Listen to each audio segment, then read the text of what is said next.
All right, Brother Rick, we're live. We hadn't been together in a while. No, we haven't. We got We a lot to talk about. Lots happened in the few weeks that probably a month now that we hadn't done a show. yeah, I guess about a month. Last time we tried to meet, we you had to leave because you had a church member get into an accident. Yeah, he's fortunately, thankfully, he's okay, but he wasn't right down the road from the church, going home from the church, he had an accident. So we cut that short. We was going to talk about the Ten Commandments and some of the laws that's been passed, like in Louisiana. We was going to talk about that a little bit. But anyway, before we get too far into it, don't forget, we still got the paper, the Jude 3 Baptist Journal, that we're sending out at the beginning of each month. And so we'll be getting ready to send one out here pretty soon. So be sure and get signed up for that. You can email us, reach out to us any way that you'd like to. And then like us on or subscribe to our YouTube channel. Smash that notification button. Like us on Facebook. Share these. And it'll help us out a little bit. We need to get the truth out there. There's not many places you can find truth on media. No. You know you find it here. Except for one thing, this facade that Rick's got going on behind him, he won't tell me how he does that. So he's set up in this nice home, and I'm in my office here that's currently under renovation. So he's really outdone me. But you'll notice I am Rick's hero. I see that. I see that. I am Rick's hero. Well, if somebody should be my hero, it's you. I mean, look at all the books you've authored. I mean, former BMA of Mississippi, director of History and Archives, church planner,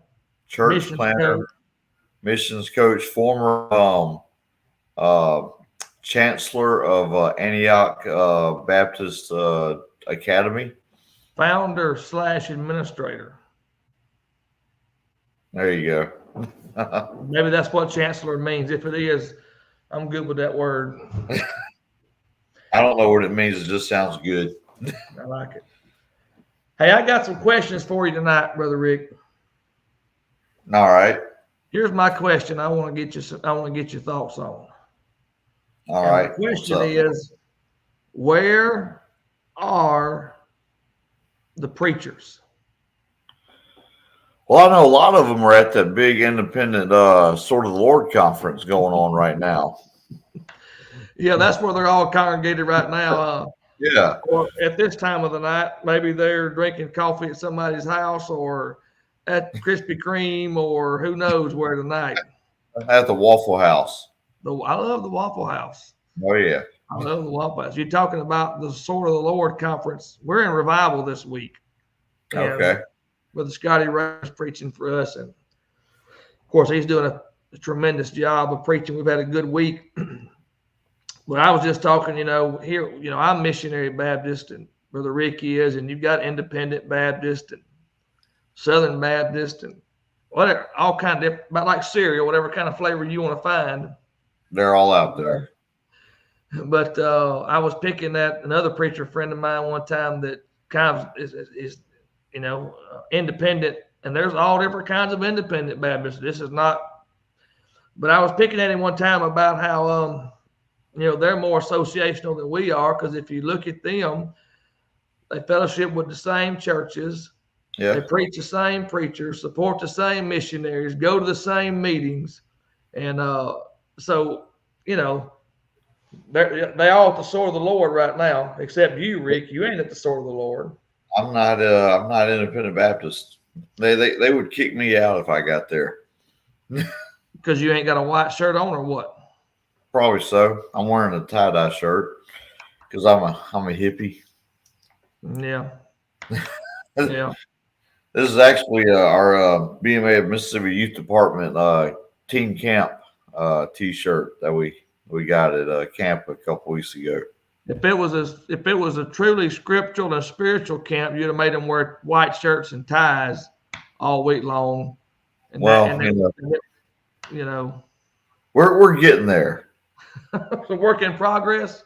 Work in progress. I understand. I hear what you're saying. But no, we had a great time at camp. We had 22 kids get saved. 22. Mm-hmm. How many kids were there altogether, roughly? Let's see.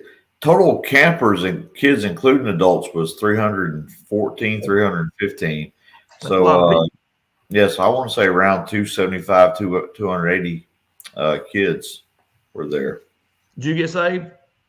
Do what? Did you get saved while you was there? Well, I felt the Holy Spirit drawing me, but I held on to the back of the pew for too long.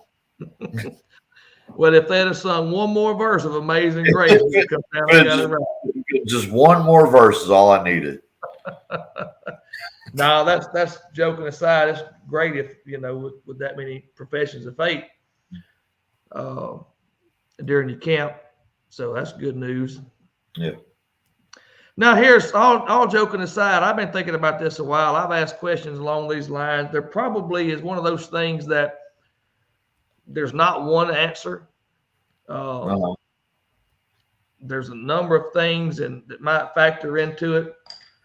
But I was reading some statistics here. We may have shared some of these at some point on one podcast, and it varies from state to state. Some states have a lot more, and I'm talking about Baptist churches primarily. And I know the number of Baptist churches vary from state to state, but like right now, Rick, in Mississippi, you probably know this. Now, we're just talking about, at this moment, churches that represent in the Baptist Missionary Association that, and we probably have, 100, somewhere around 200 churches in the state. Does that sound about right to you? I think 185, 190 churches, so close to 200. Okay, and of those, presently, there's about, Brother Chris Yeager told me, 24 that are without a pastor. So that's 24 churches that do not have a pastor. Now, I found a couple of articles. I won't pull them up, just not going to bore you with reading articles, but that's not something that's unique to the Missionary Baptist Association. That's unique to Southern. It's the same is true of Southern Baptist. Mm-hmm. I looked at some of their articles that they, of course, the Southern Baptists are much better missionary Baptists as far as gathering information among their people with polls and things like that. Yeah. But a lot of the trends are the same, whether it's Southern Baptist or BMA or Faithful, whatever it is. A lot of the trends as far as these types of things seem to overlap.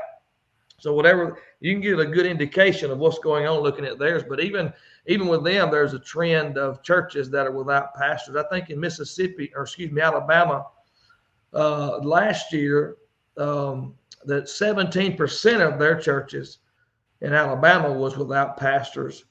And there were several other articles of different states, Illinois, different ones that showing the number of churches that are without pastors. And then the other thing I read was that's not, in the short term, it's not going to get any better, because the average age of pastors now today, what age would you think it is, Brother Rick? Probably, if I had to guess, I'd probably say 50. 60. 60. Yep. So you're 10 years off. But even at that, you think if the average age is 60, and how many young preachers do you know? We all know some. But, when you think about the average age of pastors is 60, the average span of a pastor at a church is decreased. And then you think of the number of churches without pastors. The question then becomes, where are the preachers at? So, that's what I want to think about. I wonder if you have any thoughts about why are there more churches? Increasingly, it seems that it just seems like there's not enough preachers to go around. Well, what do you think about that? It does kind of seem like that, which is, it's kind of odd because, you know, you and I both attended Southeastern Baptist College, and when we were there, I mean, it was probably most of the students there was pastors and preachers, and I think when we graduated, it was probably maybe 20 preachers in our graduating class, and more even just coming and going that didn't maybe graduate in our graduating class.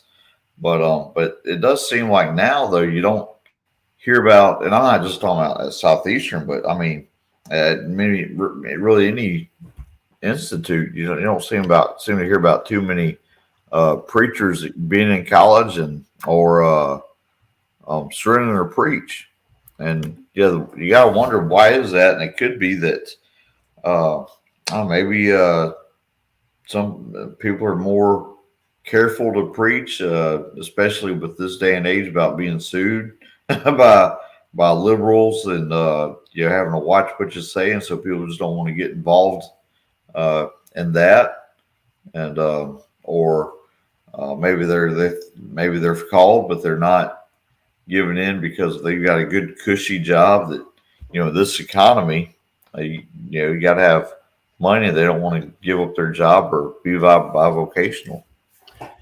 You mean to tell me, Brother Rick, that you're not rich and wealthy and Jaguar, and you're just preaching for money, ain't you? Well, you see what I'm living in right now. Life is good for me.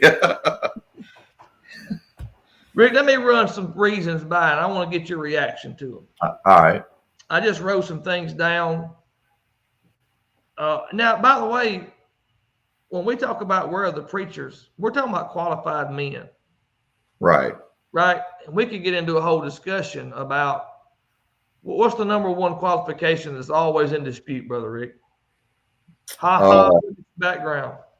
There we go. I got it.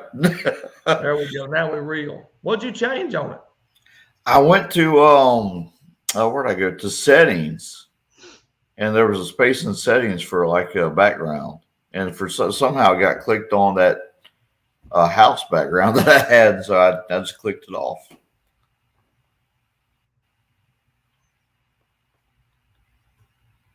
Look at that, Rick. A brick wall. There we go. Now let's get back to the subject. That's kind of what our show's about tonight. We're just going to throw stuff at the wall and see what sticks. What's the number one? What is the number one qualification? It's not the number one. Right. I'm not saying it's more important than the other qualifications, but what's the one that garners the most controversy among and is increasingly more and more being accepted? Which one is it, Brother Rick? The husband of one wife. Yes. And what does that mean to you? I know I'm probably in the minority on that, Brother Rick. but I believe that speaking of I don't believe that speaking that you can only have been married one time. I think there's certain qualifications that for a divorce that would free a man up to remarry and not technically disqualifying from the pastorate. So I think with that, I think on that case it has to be taken like on a case by case basis. If a pastor's been divorced. So you believe there's a case in which a pastor can be divorced and then remarried, but not to the same woman and still be pastoring? Yeah. I would disagree with you on that, Rick. I knew you would, sir. But that's a good place to maybe have a little discussion here in a little bit. All right. But let's get back to what we're talking about, since I'm going to have to demolish Rick in here in a little while on that. You probably will. I was going to run these. So here we are. Where are the preachers? Okay, so we know there's a shortage of preachers. Mm. I know churches right now that's without pastors that say it's hard to get anybody. It's hard to get people. Matter of fact, just today or yesterday, I was talking to a guy that he's a member of church, and he says it's hard to either you'll call people and they're already pastoring, or he gave any number of reasons. He said it's just hard to find anybody to come. So here's the reasons that I don't know that I even agree with the reasons I wrote down, but it was just some things I was thinking about. So here's the first one, Brother Rick. Do you think it's that, just off top of you, do you think it's that God is not calling men anymore, or not as many, or that the reason there are not as many preachers is simply because God hasn't called them? I don't know. That would be kind of hard to say. I believe God still calls preachers. It's just, I don't know how to answer. Is he calling as many as he used to? That's kind of a difficult question to answer. Yeah, I don't know really how you can answer. I guess the question is that a possibility? That it's just that God's not calling? That for whatever reason, in God's wisdom, that he's not calling. So what does one of the prayers in the Bible say that Jesus talked about to his disciples? Pray, the harvest is already there, right, and pray that the Lord would send forth laborers into the harvest. Our church is praying for that. It could be. And, I just thought about this. It could be, if he's not calling as many preachers as he used to, if that's what we're discussing, it could be he's doing so because of a judgment upon churches. Well, now you're getting ahead of me, Rick. Oh, my bad. Well, it's because I'm a prophet. So, if God is not, if that's the case, that God's not calling as many as he once was, or the calling doesn't fit the need, I'll just jump ahead to the other thing I wrote down here. Is it a curse in the sense, and maybe that's not the right word, but are the chickens coming home to roost? Like I said, a judgment. Exactly. Is it a judgment upon the churches for how the churches have behaved in the past toward its pastors? Now, let me say this, because anytime a preacher says this who pastors a church, and any one of his church members hears it, that can be interpreted as a slight against the church I pastor. Has been very good to me. But all churches have not always been good to their pastors. Right. And I wonder sometimes if some of what we're seeing, the reason is maybe it is a judgment upon the churches for not taking care of, not being respectful to, not treating the man of God the way the office deserves. The man who holds that office is to be treated. What are your thoughts on that? Oh yeah, that could definitely be a reason. I know of one church that they had a pastor and his wife was getting ready to have a child, and the house was kind of small. It was, I think, maybe just a 1-bedroom or something like that house, and he was wanting, asking to remodel the house so they could have a nursery to put the baby in, and the way some of the people in the church responded was, well, we got this actually something like a dresser. You can just open it up and put the baby in at night to sleep in. Just keep them right there in the bedroom. And so that, and of course that's one instance. And then you got just other instances of, like you said, just preachers, our church is not taking care of their preachers as far as money goes. What's that saying? Keep them poor, keep them humble, something like that. Yeah. And then you just got churches. Like I had one instance of a church that went through and grabbed the phone bill and started calling all the phone numbers that were in that phone bill to see who I had been talking to. To you? Yeah, to me. Lord have mercy, Rick. Yeah, I wasn't at that church very long. They did that, and I went in. That was on a Saturday. I found that out. I went and got a U-Haul, packed everything up, went that Sunday morning, resigned, and I was out of there. I preached a message one time. I preached at a couple of different places, and the title of it was "How Satan Attacks the Ministry." And I used a number of passages in it, but I had a few points, and I may not can remember them all just sitting right here. But one is, in some cases, maybe sadly, maybe many cases, I don't know, but some cases, pastors are financially forgotten. They're positionally challenged. They can be spiritually malnourished themselves, and they can be emotionally fatigued. Let me walk through this for some people may be listening, churches.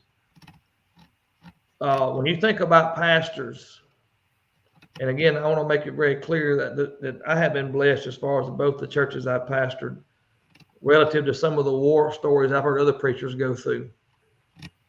But it's real easy for churches to forget their pastors financially. Mm.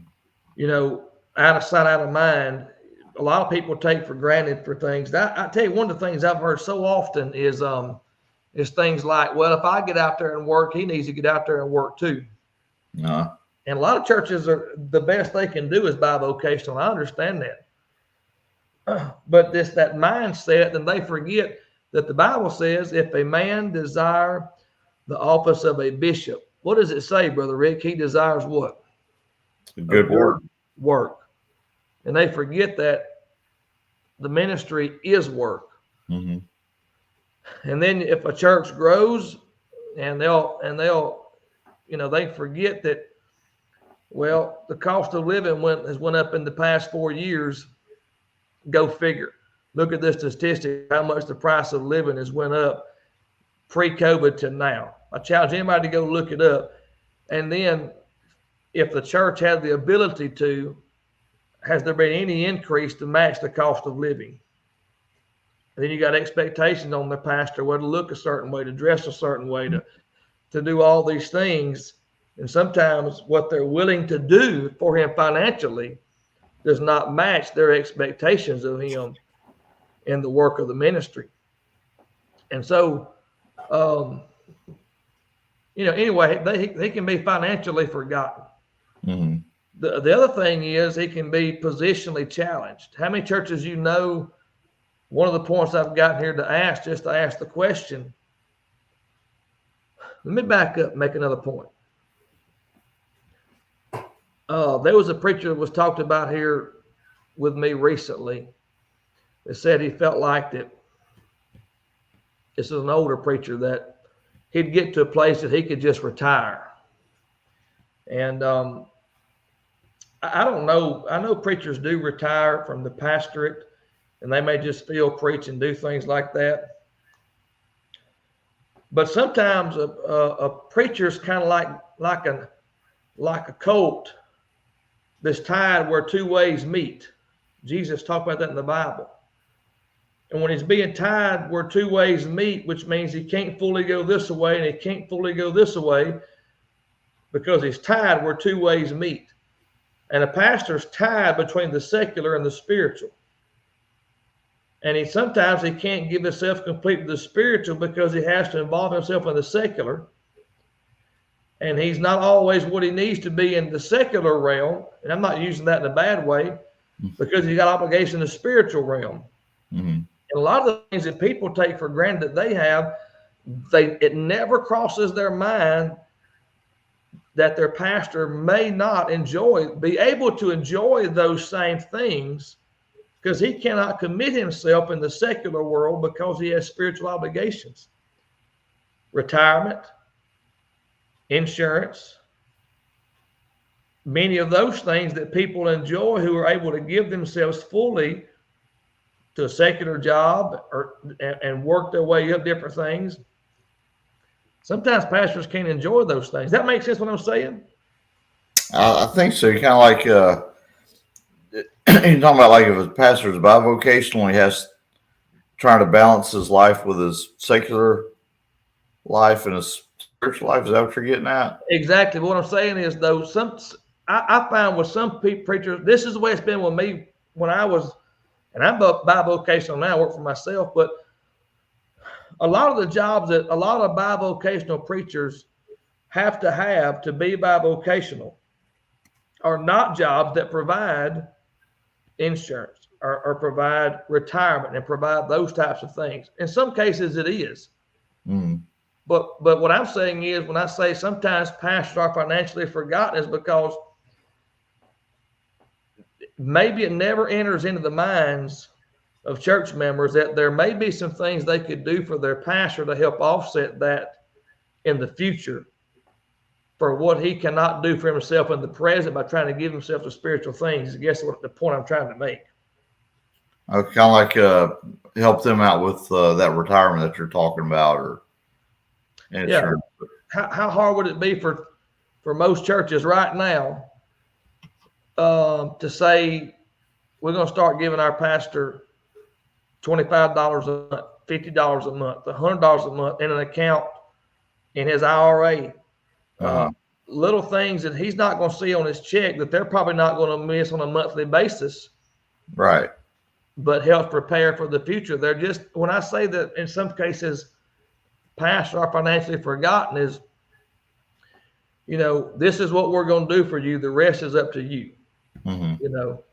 And I just know from talking to preachers and being a pastor, some are in a very difficult place financially. And I think the old mindset that you mentioned earlier, keep the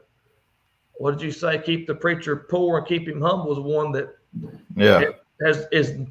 I think a lot of churches in the years have had that mindset. The chickens will come home to roost at some point for that. Yeah. Every church can't do the same thing, but every church should do its best. Now, that's what I believe about that. Yeah, I think a church can do what they can to support the pastor as much as they can financially. What does the Bible say? Those that labor in the word are worthy of a double honor. And that don't mean a double pat on the back, Brother Rick. Right. Yeah. Well, a lot of times they're financially forgotten. They're positionally challenged. Some churches, I always say I always overstate the issue, I think, not purposely, but this was another conversation I had with somebody recently. Some churches don't want a pastor. They want a preacher. You agree with that? Yeah. What's the difference? What's the difference between a preacher and a pastor? Oh, they just want somebody that's going to come in and just preach on Sundays and not rock the boat on changing stuff. Yeah. Some people, some churches possibly don't have a pastor because they don't want a pastor. They're content with this group that's been running the church all these years, continues to run the church, and we just want somebody to come and preach, and we're not that concerned with having a pastor. We just get somebody to come in and fill the pulpit, we'll be okay. Right. So you've got that. So you've got preachers sometimes are financially forgotten. They're positionally challenged. We all believe in church authority, but there is a thing of pastoral authority. Here's one that people don't realize, Brother Rick. Tell me if you've had this experience in your life, in your ministry. Emotionally fatigued. I mean, I know your wife. I met your kids. They're all good people, but I know, just because I know you're human, that y'all have problems at times in your family, either your immediate or your extended family. We're people. We all have problems. And then when you're pastoring, you inherit the problems of your people to the extent that they'll share it with you. So not only is your pastoring, are you having to deal with your own internal problems or the problems in your own family that just, I'm not saying grossly immoral, I'm just saying just life, just things that you have to deal with. Yeah. But then while you're doing that, you've got your own things you're struggling with. You inherit the problems of the people that you pastor. So you can become emotionally fatigued. I'll give you an example of what I mean. How often, Brother Rick, do people call when they've got good news compared to when they call when they've got bad news? What kind of calls you get more as a preacher? Or maybe not bad news, but need. There's a need. It might not be bad news, but hey, preacher, this is going on. I need this. Have you heard about this? As opposed to phone calls that just say, hey, Brother Rick, that was a great sermon, or can I help you? What would you, which kind of call do you get more of? Yeah, I'd say the more on the needful side. Yeah. Well, that's my point. You can just get tired of all that you ever hear is negativity. Mm-hmm. And so when the phone rings and you see who it is and you say, oh my goodness, what is it now? So a preacher can become emotionally fatigued. Yeah, then you got those people that they've all anytime you talk to them, that's all it is something negative or needy. And I'll share this with you. That one church I pastored, there was a lady that it seemed every Sunday she was complaining to me about something, and it really and truly, and there was a couple of people kind of like that. It kind of gets to the point where when you see those people coming, you just try and hide. You know what I'm talking about, and try to avoid them. And anyway, I guess she was just looking for something to complain about, and so she came to me one time, and I just had a lady come to me and ask. She said, "Brother Rick," she said, "would you mind if we started just an all-ladies Sunday school class?"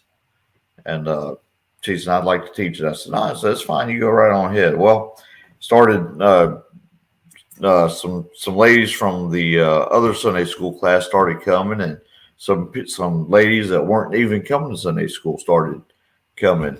And well, this one older lady come to me and she said, "Brother Rick," she said, "I need to talk to you about Miss So and So's Sunday school class." I said, "Okay." I said, "What's going on?" She said, they don't use the Sunday school curriculum in there." I said, "No, ma'am." I said, she teaches through the Bible, the book of the Bible." And she said, "What?" She said, "I think they need to be using Sunday school curriculum." She said, because I want to know where we're going to be at from Sunday to Sunday." And I said, "Well," I said, "if she's, let's say she's teaching through the book of Genesis, if you're in the book of Genesis, aren't you?" Yeah, if you're in chapter 1 of Genesis this week, chances are you're probably going to be in chapter 2 of Genesis next week. And her response was, "Oh," she's like, well, I don't go to her Sunday school class." Like, why are you complaining about it then? Yeah, I know. Well, so for all those reasons, financially forgotten, positionally challenged, churches won't let the preacher be the pastor, emotional fatigue by dealing with his own problems and inheriting the problems and the difficulties and the struggles of others. All that can lead to his own self being spiritually malnourished. Uh-huh. All that takes away from the time to even feed himself spiritually. Right. And so with all that compiled, it takes away minister. So God not calling, or is it God's not calling because it's a judgment upon churches for the way churches have treated pastors? Now I'm not accusing churches of that. We're asking questions. I know there have been churches who have abused pastors, though. I'll tell you a story. I knew a pastor that he was pastoring a Faithway church. And for those of you who don't know what a Faithway church is, it's a missionary Baptist church, a landmark Baptist church that doesn't believe in paying salaries to their pastors and missionaries. When they take up the offering, the members will walk down and divvy his offering up for that week between, for instance, the pastor, general fund, missions, whatever. When he got his offering one Sunday, there was a bullet somebody would give him. Wow. Put in his, yeah. You hear all kind of stories that preachers tell preachers that sometimes they don't share with churches. Horror stories of the way preachers have been taken advantage of, forgotten, belittled, live in a glass house. the expectations that people have. Everything's on his shoulders. The buck stops with him. Every problem the church has becomes his problem, or he's the fall guy for it. Or, there's so much that can be said about at times what churches have done that it could be a very judgment of God upon them. In the Old Testament, didn't it say, Rick, I will give you pastors according to my heart? Uh-huh. The pastors being a gift. I'm just saying that could be one of several reasons. It may not be the overall reason for every single church, but without question, there have been churches who have neglected at least pastors. And maybe the reason some churches have a hard time finding pastors is because of how they treated pastors in the past. And it's God's judgment upon them on why they can't find one today. Am I way off base, Brother Rick? Oh, no. There's, I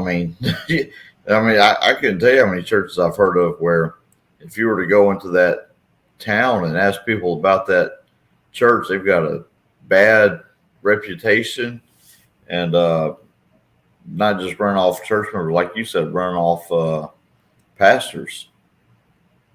I've heard of churches thinking that, saying this, they don't believe it's right for preachers to stay at a church for, so many years. They ought to be moving on. Like right after Charles Stanley, the pastor of First Baptist Atlanta, retired a couple years ago. I remember talking to somebody and he said, I just don't think that's right. He was there for 40, I think 30 or 40 years. He said, I just don't think a pastor is called to stay at the church for that long. I think a pastor ought to leave after about 4 or 5 years. The first church I pastored, I was there almost 10 years. Uh-huh. And I've been where I'm at now. I'm either at 10 years or close to it. I just don't know. I've known pastors. It's not just church. I've known pastors who wouldn't stay a place very long. Uh-huh. It wasn't that the churches wanted them gone per se, as much as they were not staying in a place very long. Yeah, there's somebody told me about a pastor that took a church and started on Sunday. That Sunday afternoon, got a phone call from another church that put it to call him as pastor. He went Wednesday and resigned and was pastor from that other church the following Sunday. If it's the same one I heard, I could call his name, but I won't do it. Well, after it's over with, I think we'll talk and see. But I had a chance to recently meet that pastor. Yeah, the same one. A couple years ago, and he had just taken this church. And as soon as I heard his name, I thought to myself, "Yeah, you're not going to be here very long." And sure enough, I think maybe 6 or 7 months he was gone.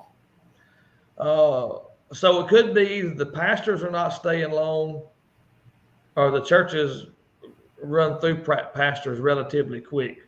Uh-huh. So you have that, not staying long. Okay, churches don't want a pastor, they want a preacher. We talked about that. Some churches don't want to be pastor, they want to be preached to. Preacher, you come preach. We'll take care of everything else. We run the show. You're the little preacher. How many times have you heard our little preacher, or that little preacher, or this little preacher? So let me run this one by you, Brother Rick. All right. Do you believe that there's such a thing as illegitimate churches? Yeah. Do you believe there's such a thing as illegitimate churches with the Baptist name on the sign? Yeah. Okay.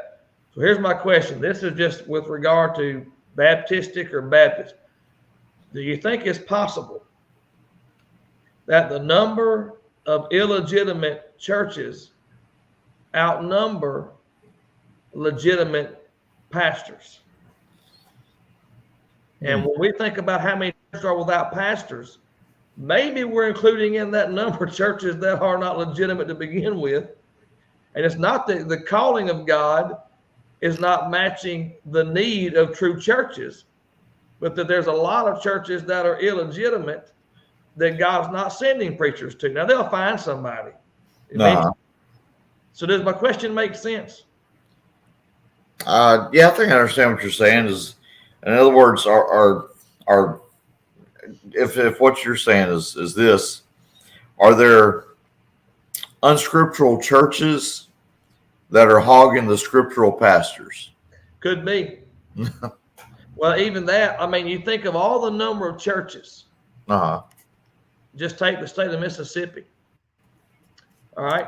Now, and let me just broaden that out. Maybe it's not that the churches are illegitimate. Some are not scriptural. Some weren't started scripturally. Some are not operating scripturally. Uh-huh. But sometimes you've got churches, Brother Rick, on the same road, same association, within 15 miles of each other or closer, that are running 10 or 15 people that can't afford a pastor, hardly even a bivocational. I don't know that it's not even in the best in some of these churches, and how you could ever give them to do it, I don't know. Wouldn't they be better off if they combined? Yeah. But yet, we want to maintain a church right here running 15 or 20 people, a church over here running 15 or 20 people, which necessitates two different preachers unless you're Faithway and you can pastor 3 churches at one time. Right. So there's some of that. It's not necessarily they're not legitimate churches, but there's been so much splintering over the years. Now, you think about years ago, okay, back up in history, why is there so many churches close together? Well, years ago, when a lot of these churches were organized, they didn't have vehicles they could hop in and run down the road to a church 30 minutes from their house. They had to be in walking or horse and buggy distance to get there. Anyway, what do you think? I think there's a lot of churches that maybe need to merge to help a community out. What do you think? Yeah. They're still holding on to that last thread of hope, I guess. When they would benefit more, but and they'll have I guess you got these attitudes that they have about, well, so and so goes to that church, that kind of attitude, and so they which I guess that would be a unforgiving attitude that could hold the church back from doing such things. I know of churches that have had that proposition to them, and a little, I'm recalling in mind, there was a small church, I don't know, maybe about 20 or 30 people right down the road from a church that was running 150 people and 250 people. And, probably the best thing for that one little bitty church would have been to merge. They were not financially secure or anything like that. So maybe the best thing could have been for them to merge, but that church now was a Baptist church. Now it's some non-denominational charismatic leaning church. All right, that makes me segue into my next point. What happens when churches go without a pastor for a long time, an extended period of time? Just that, they get to looking elsewhere. I just coming to mind. I'm thinking of a church. I won't call its name, but a church over in Mobile. There was one of those churches that has a history of pastors not staying, and I don't know if it was because of anybody in the church or just they got a bad run of pastors. But anyway, they ended up calling a guy that he didn't even know. It's a BMA church in name, but they ended up calling a guy that if you were to show him the BMA doctoral statement, he would probably mark out most, if not everything, on there. He leans charismatic. He invites charismatic preachers to fill the pulpit for him, and all kinds of different things like that. And it was all a result of they couldn't keep a pastor. Well, starters, they weren't scripturally stable. would be one thing, and that led to them, getting this guy. And when he would stand up and preach something that went against everything they might have stood for in the past, the attitude was, well, we're not going to agree on everything. Yeah. Well, that was I asked that question in my notes, and I answered it the same way. I said, what happens when churches go without a pastor? And by that, I mean an extended period of time. They end up outside the landmarks. Uh-huh.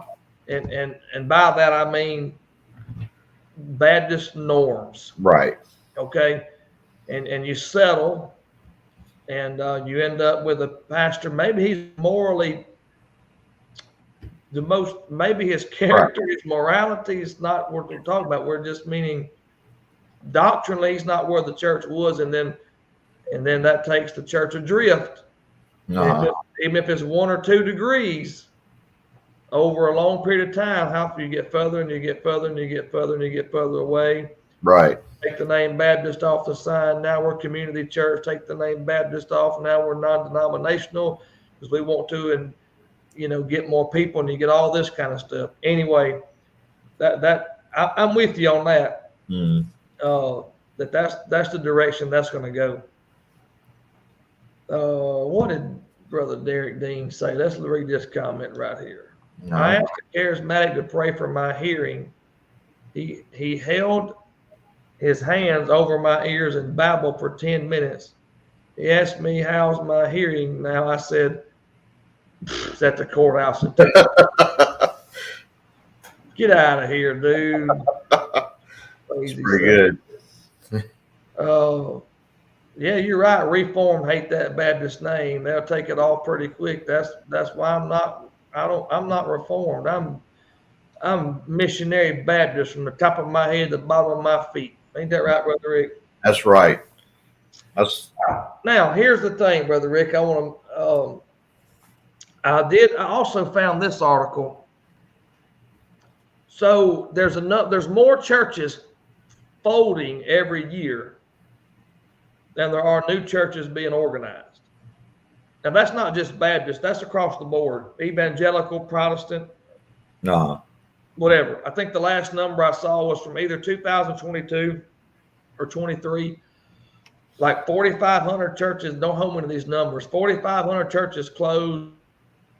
3,000 new churches opened, which leaves a difference in the negative of 1,500 churches. Mm. And that's the trend. But a lot of these churches that are closing are smaller churches. Guess what kind of churches are growing? Any idea, Brother Rick? When we say like as far as like a denomination, no, not denominational. I'm not looking for denomination. Just what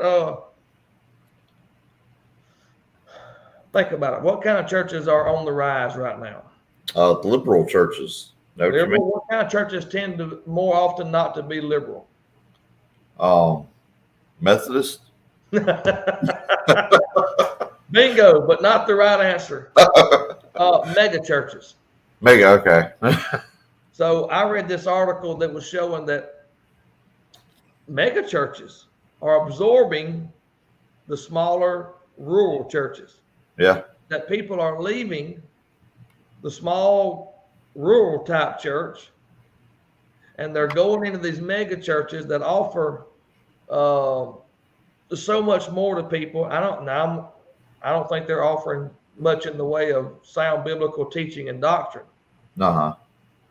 Why do you think people are leaving smaller churches and migrating to these mega type churches? I got my thoughts about it,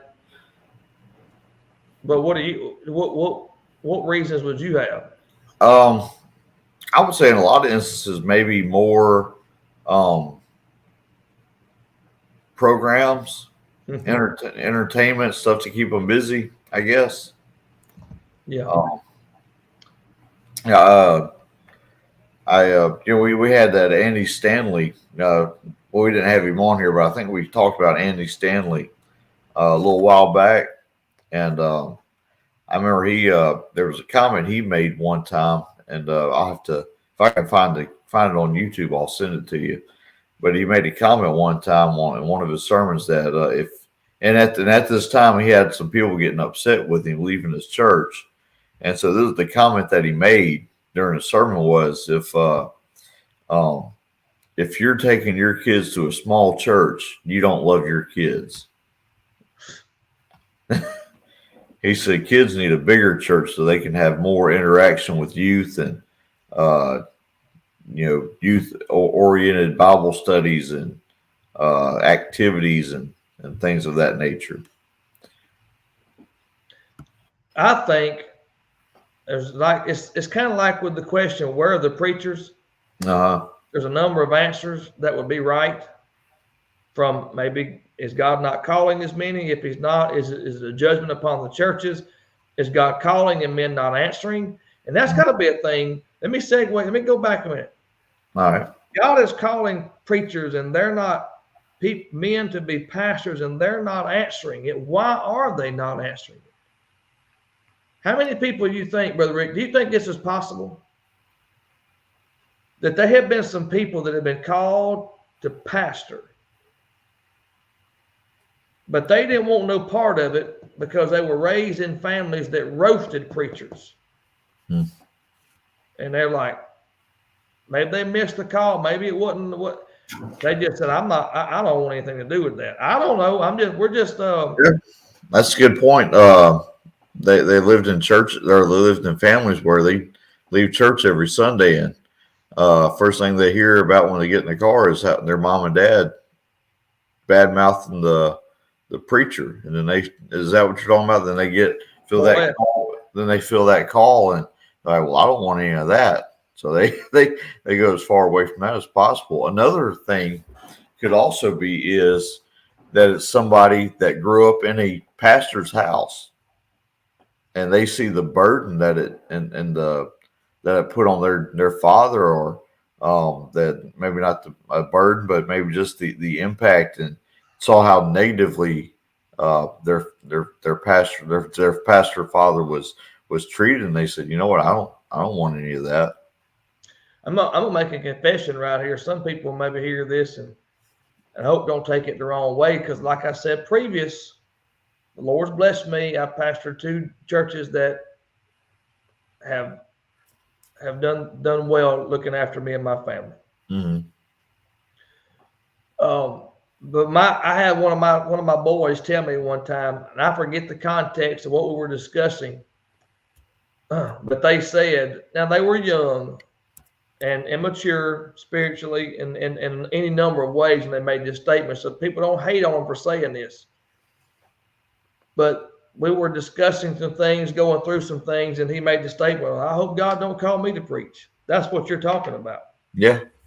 People are raised up in the homes of pastors, and they see things that nobody else sees. And sometimes, now I don't know that God's called either one of my boys or that he's going to call them. But, the one of them said, I hope you don't call me. And it's because of things he's seen. Right. And that didn't seem fair to him. There's just a lot you can say that you just can't say. You know what I'm saying, Brother Rick? Yeah. Well, I know where you're coming from with that. A lot of reasons why maybe they're not. There's many churches without pastors. Lots of reasons.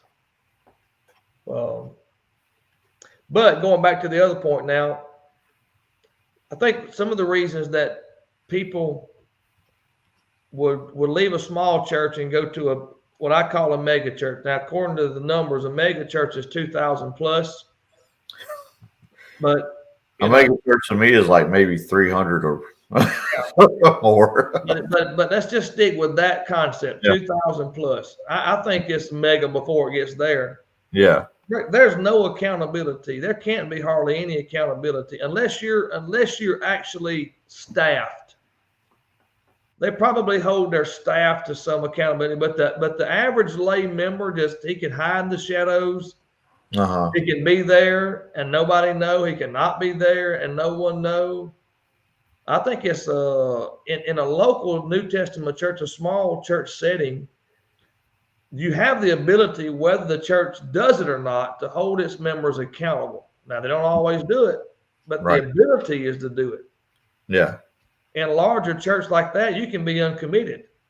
You don't ever got to commit to anything. Yeah.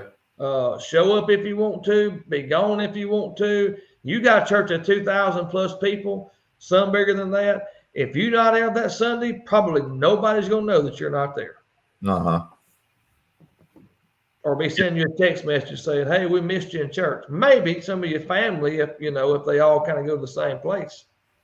Yeah. A lot of instances, those when they have big churches like that are that size, the big thing now is having especially among Reformed churches is the elders, and that see and certain elders have so many families that they see to, or other churches will have Sunday school teachers that they oversee the members that are in their class. But for the most part, you're probably not you're gonna have plus maybe a quarter of those aren't going to be a quarter of the people going aren't going to be involved in Sunday school or any other kind of small group or thing like that where they would have that oversight. And so there's no really accountability in those bigger churches. So you can just go in there, sit there, and then leave and live your life however you want to afterwards. Yeah, I think you get to, and I don't know the magic number, but I think that there's a place that you can get to numerically where you cannot function biblically. I can see that. I mean, how in the world can you really, if you really believe, and I'm sure these mega churches do not, I doubt there's a single mega church that's either close or closed communion. Not one. Yeah. Because how could you be? Right. There's no way you could have any oversight over the ordinances if you don't even know who's there. Most of them's open membership. Uh-huh. And there may be some larger Baptist churches that might fit into that category that don't believe in open membership. But probably the majority of these. Now, I don't think that they probably too tight on membership and the ordinances and things of that nature. Yeah. Now I don't know. I don't know how he does it, but John MacArthur, he's Reformed. I don't know if he would. I would call him Baptistic, but I think they run. I think 8,000 or 10,000 people or so. Maybe not that many. Maybe it's more like 2,000 or 3,000. I'm not sure, but they're referred to as a mega church, and they will. They're pretty tough with church discipline, and how they do this, I don't know, but they I've heard of them performing discipline on people that aren't even members. They have an actual membership, but then I've heard of them talk about how they perform discipline on people that aren't even members of their church, that are just longtime attenders. And I'm not quite sure how they do that, but I've heard mention of that. But going back to the communion thing, I think they're probably open. I'm sure they got to be open communion, but they're not scriptural. Yeah, like you said, there's no way you can hold to a close or closed communion when you're 2,000 or more. You can preach it, but you can't enforce it. Right. For instance, you know where Dolphin Way Baptist Church is at? Brother Hayden Lease commented. You know where Dolphin Way Baptist Church is at? Oh yeah, I've been there. I went there once or twice. Okay. I'm from Mobile, so I know exactly where it's at. When Cade was, long story short, we met the pastor there at that time was Adam Dooley. You ever heard of Adam Dooley, Brother Adam Dooley? He was a pastor there at one time. I've heard the name, yeah. When our son was finishing up with his cancer treatment, their son was diagnosed. So we kind of met and crossed paths at St. Jude. I asked him about that because Dolphin Way probably is, I don't know, but it's got to be a 1,000 or plus member church. Yeah, it's more than 1,000 of what it can hold, but they had a pastor that come in, and he kind of ran a few thousand off. And then when that guy left, he went down the road and started another church with 400 or 500 members of Dauphin Way. Well, this pastor told me, Brother Adam Dooley told me that he believes in close communion. Uh-huh. And I asked him, I said, how do you, with a church of that size, how do you know? He says, you don't. He says, this is what we teach. This is what we teach the people. This is what we preach. But at the end of the day, it's up to the people in a setting that large. Yeah. So when they have communion, he would probably pretty much say, if you're a Christian of like faith and order, then you can partake. If not, we ask that you don't. Probably. Yeah. He would request it, but you have no way of, really looking over it. Right. But anyway, that's the reason I say that I believe there's a place you can get to where you're so large that I don't know how you can be biblical. I'm not sure who this is, but yeah, we'll respond to a comment if it's applicable to what we're talking about. We appreciate you watching for sure. I would ask this though.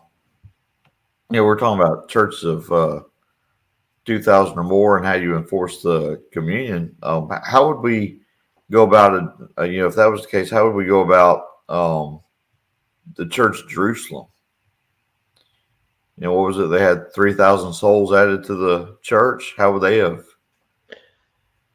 done that? So here's my thoughts. That's a great question because they didn't have a single building, so far as we know, that they met in. Uh-huh. And so the church went from being 120? Yeah. To several thousand. And as far as we know, it was still considered one church. Uh-huh. It was called the Church at Jerusalem. Okay, so here's my thoughts on that. In the book of Acts is where this is found, right? Uh-huh. The book of Acts is a transitional period in the church, right? So you go from Jews to preaching to the Gentiles, and the Gentiles being brought in. You're in a period of signs, gifts, and wonders. So a lot of things in the book of Acts, to me, this is what I've been taught, what I believe, are not prescriptive, they're descriptive. The church is, boom, it's blowed up and it's busted outside the walls, and there's a lot of adjustments that have to take place before this thing is settled, shaken down, settled into what it's really supposed to be looking like after that point. So I think they were doing the best they could with what they had at that time. Uh-huh. And they probably, it talks about how they met from house to house. And so maybe, if they, were meeting in one house, and, that house could keep an idea of, who was a member and who wasn't, seeing who was coming in or not. Yeah, I don't know the exact answer to that question. It's a good point to make. That, and for me to sit here and say, I don't know how you can be biblical and have that many. Uh-huh. Well, you got to let the rest of that unfold. What did Paul teach you about certain things? When all that shook out, how did it settle out? Well, it settled out in more churches being organized. Right. We don't know how many churches ultimately were organized in Jerusalem, do we? No, you're right. No, and you got to remember on that day, a lot of those that were saved, they weren't even from Jerusalem. So they went back to other places, and probably some of those that went back would have been a part of church plants in those other places. So it's not like all those that got saved on that day stayed in that one place. Yeah, you got a good point. I didn't think about that. So there's a lot that's going on that's descriptive, not prescriptive. There's a lot that's going on that's not even being said. I think within the text that happened there. So, but I still believe if you look and you read what Paul in the epistles explains, it would be very difficult for me to do what Paul taught, I believe, pastors and churches to do in a congregation that size. Would it be totally impossible? I don't know, but it would be difficult. Yeah. I guess maybe I should say it that way. Not impossible. It would be difficult. Well, we'll see when if you change your tune when that church of 2000 calls you the pastor. Oh yeah. Let's see what the salary is going to be. That's right. What's John's? Let me see if this is John 6:53. Anyway, was getting on the. They'll offer. Closing up. I was gonna say they'll offer you a salary of about $100,000 a year, but you got to use the NIV. I'm not using the NIV. New King James will compromise. We're in the middle somewhere, huh, Brother Rick? Yeah. Where are the preachers? We got a dearth. Is that the right word? Word for drought. Yeah, for preachers. Uh-huh. And churches are closing up, and mega churches are on the rise, and it just is. There's a lot of things that should cause alarm to people sitting in churches. Yeah. You say, Brother Scotty made this point in preaching here tonight. We've got presently about 4 piano players in our church. Okay, but none of them are younger than 40 years old. So where's the young piano players? Yeah. Used to, Brother Rick, I was a young preacher. And I'm 46 years old now. You're 52. I know. I don't know a lot of younger preachers. I know some, but I don't know a lot. Yeah. I thought the same thing. There was a time when we were those younger preachers. I told me and another preacher was talking about it, Brother Scotty, I forget who it was. I said, yeah, there was a time when I was a famous preacher. And now I'm an infamous preacher. Yeah.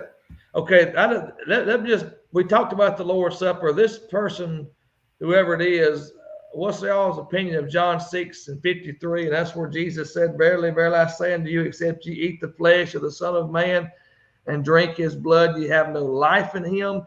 I don't know where he's going with that. I don't want to get too far off in it, but I do not believe in the Eucharist. I do not believe in transubstantiation. I do not believe that Jesus meant that when a priest blesses in a Catholic setting the wafer and the juice, that when it's in the body, it literally becomes the body and blood of Christ. That is a re-sacrifice of Christ over and over and over again. It's cannibalism. And I'm not suggesting you, whoever asked this question, believes. I'm just giving you where I stand on. I don't believe in transubstantiation. I don't believe in consubstantiation. I believe those words were not taken literally by the Lord. There, it's what those elements represent and what Jesus has done for us, and that the Lord's Supper throughout history and the Lord's true churches has been a memorial feast, looking both back at what Jesus has done for us and what the Lord is going to do. Observe this until he comes. Brother Rick, what do you think about what I just said there? Yeah, I agree with you on all of that. Let me find that verse one more time so I can just get my eyes on it. What was it? John 6:53? Yes. That's Dean answered that. Okay, Derek Dean answered. He didn't ask the question, but he did to it. I think for that particular verse, he's speaking metaphorically as to just receiving him as for salvation, and that you have to believe on Jesus Christ, receive him in your life. I believe that's what that's speaking of. It's a metaphor for receiving Christ's salvation. Gotcha. But I agree with you on the other stuff about communion and the Catholics teaching and view that he's teaching about how that's the Eucharist and you gotta eat his physical body, physical blood, and all that stuff. Here's what I want to do. As far as I can tell, there've been a few that's been watching this on and off. I don't know how many are presently watching. I want to ask a question to Derek, Brother Hayden Lee, if he's still listening, this other person, I do not know his name. What do you think the primary reason is? And we'll let this run just a minute.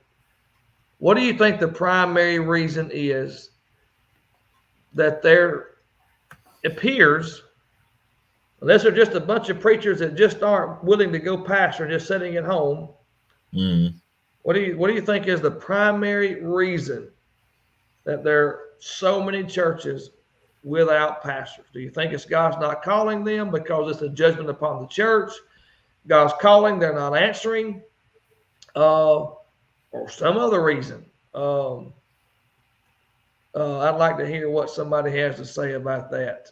Yeah, maybe correct us. Maybe we're way off base. I don't know what we may be there. I don't know. I like to know what people think. I don't think we're in a good place, a good position, as far as the Lord's churches go, and what we're seeing take place, the trends as it is. See, Brother D, he responded, "Boldness of Ben has been completely bred out of society." Little boy, sit down and shut up. Derek, won't you quit being so eclectic, or I'm not sure what the word is in your answers, and just come on out and say what you mean.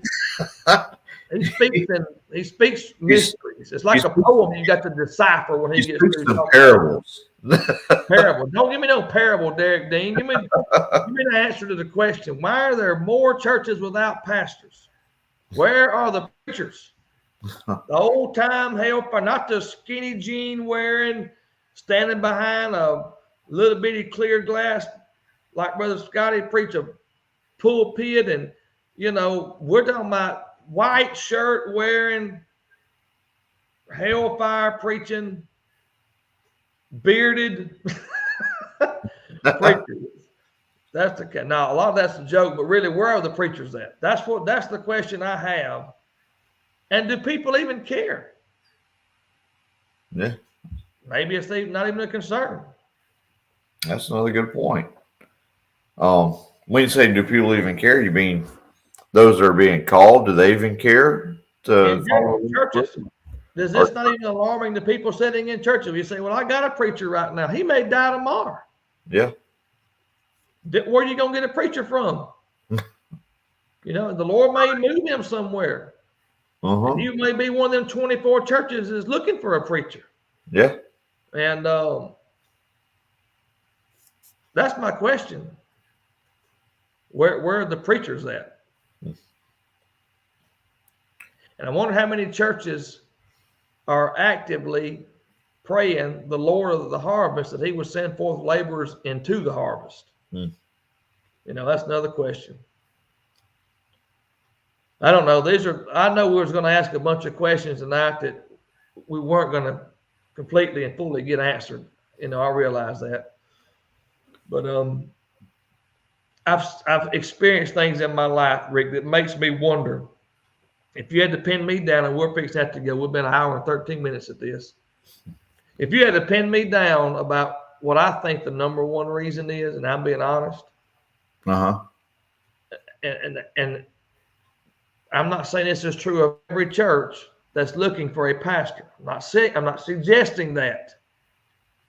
But overall, if you had to pin me down on what's the reason that is more prevalent than others, it's a judgment of God upon churches.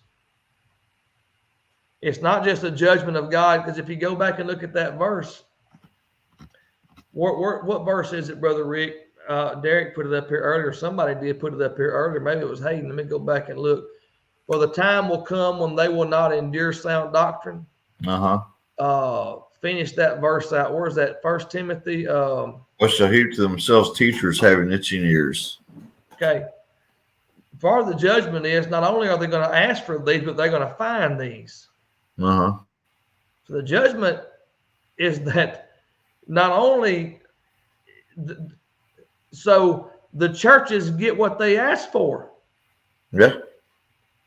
I just preached on that this past Sunday. Believe it or not. Well, that's part of the judgment to me. Yeah. And the Bible says that in the last days, that's the way it's going to be. And looking at society, I can't believe I can't believe that we're not living in the last days. Well, we are. Yeah, living in the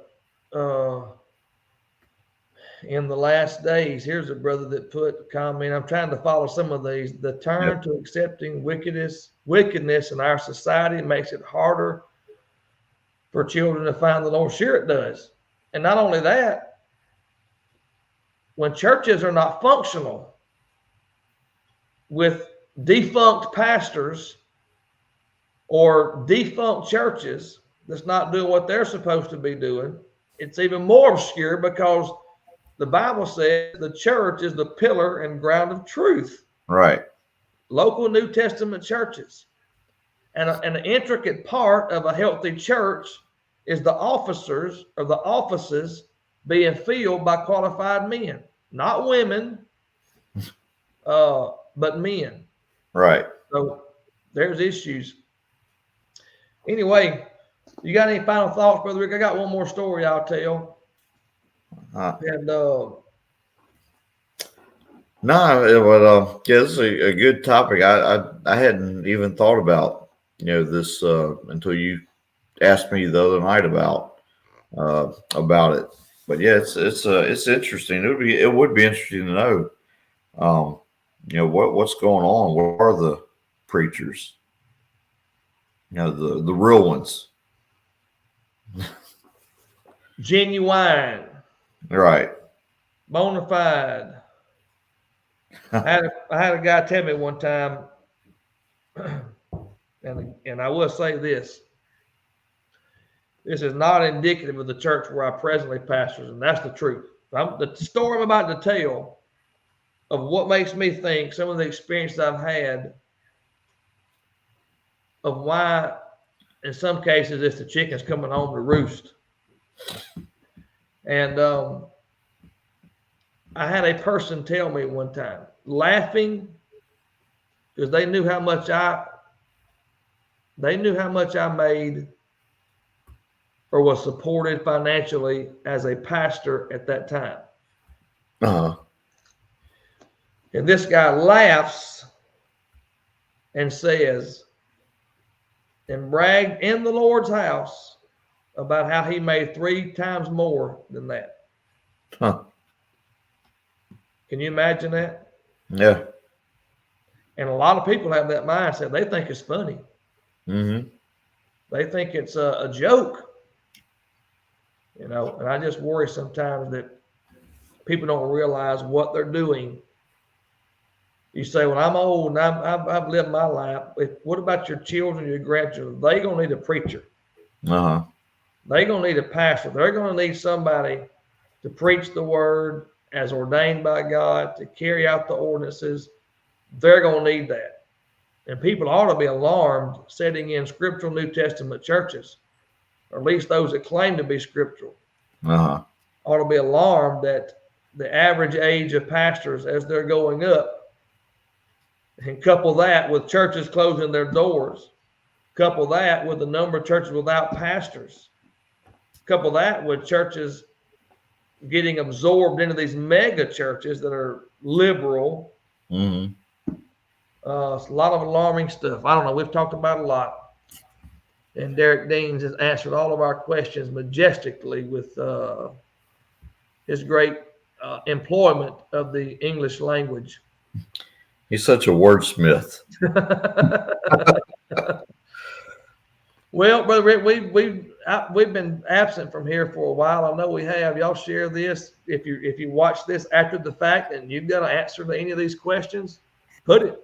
Give us some feedback on it, and help us with that. I will correct Rick gently and with humility as we maybe discuss qualifications some other time.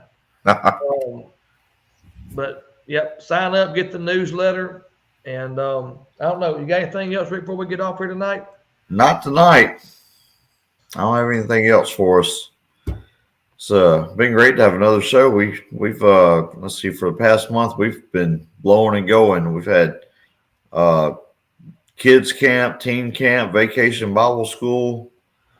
We got revival services coming up next month in August, the third week of August. Brother DeWitt Bain's going to be preaching for us that week. So we've just had been busy. So glad we're able to hopefully get back on a decent schedule.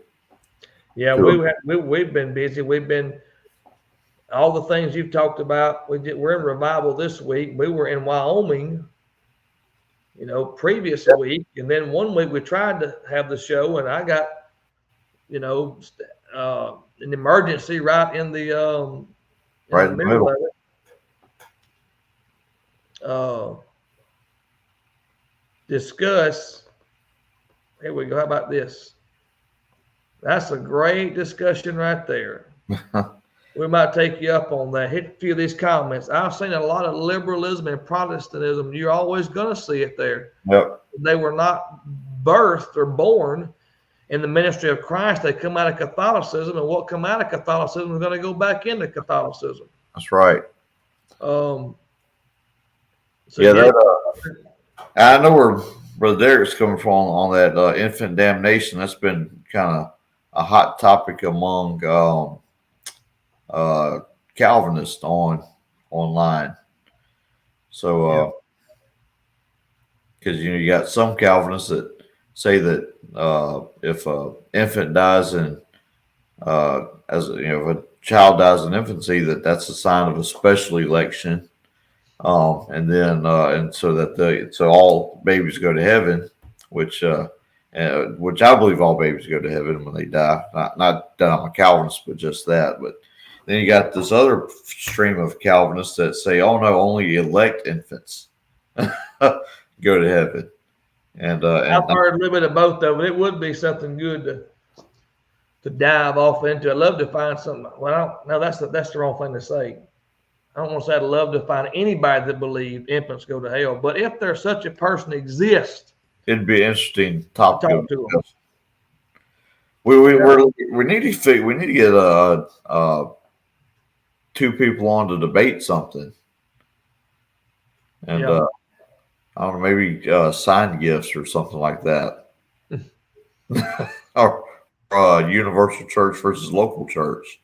Something you don't ever hear debated too often. Well, that's a whole nother subject right there. We need to straighten them out on. But anyway, yeah. I was fixing to tell you something else too, though, before we got off here, but I don't know. I forgot what it was.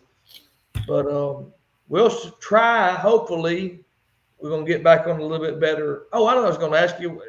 Here we go. Let's finish it up with this. 5 minutes, maybe or less. All right.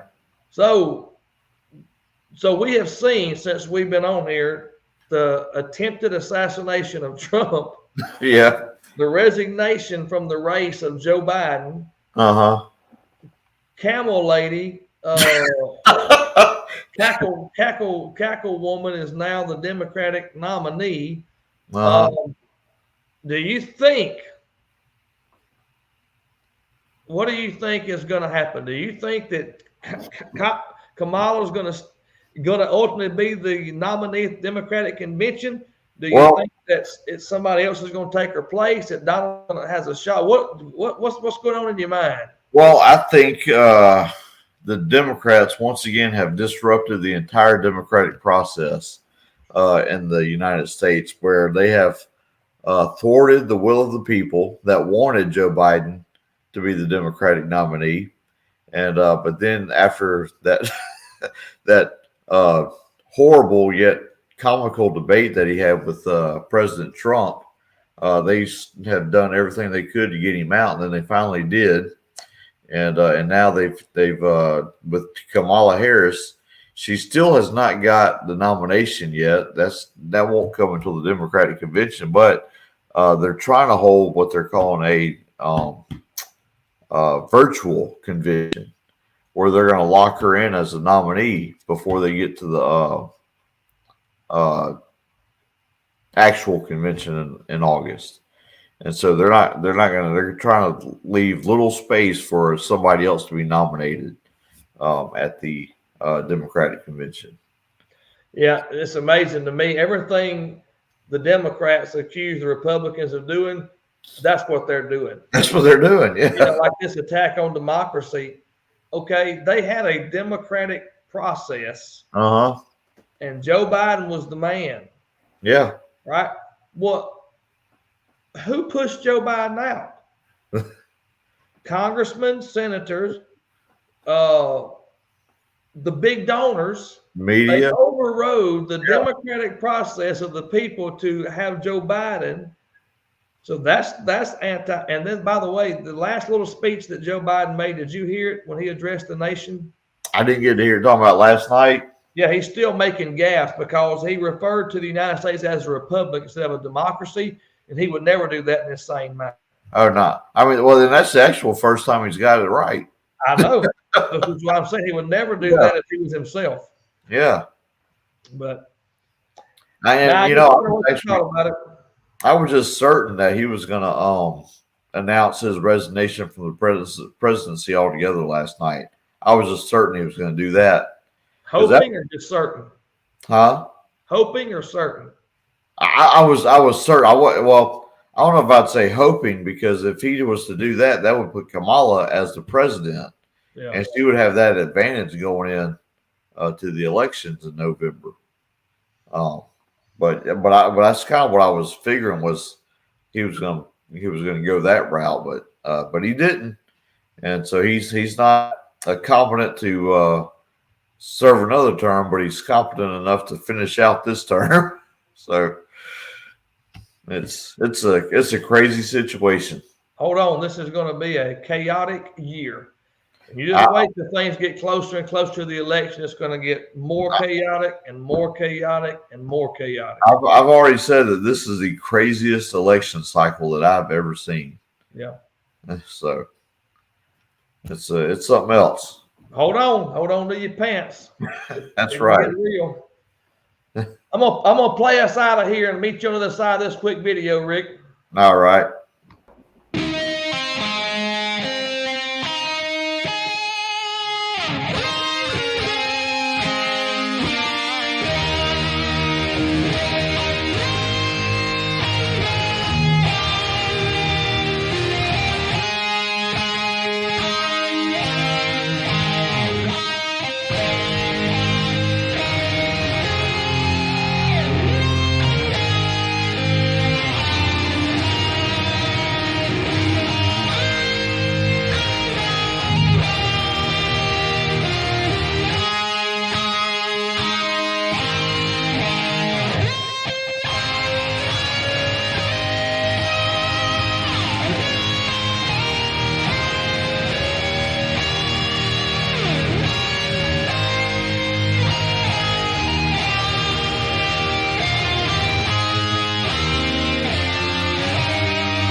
See you next week, Rick.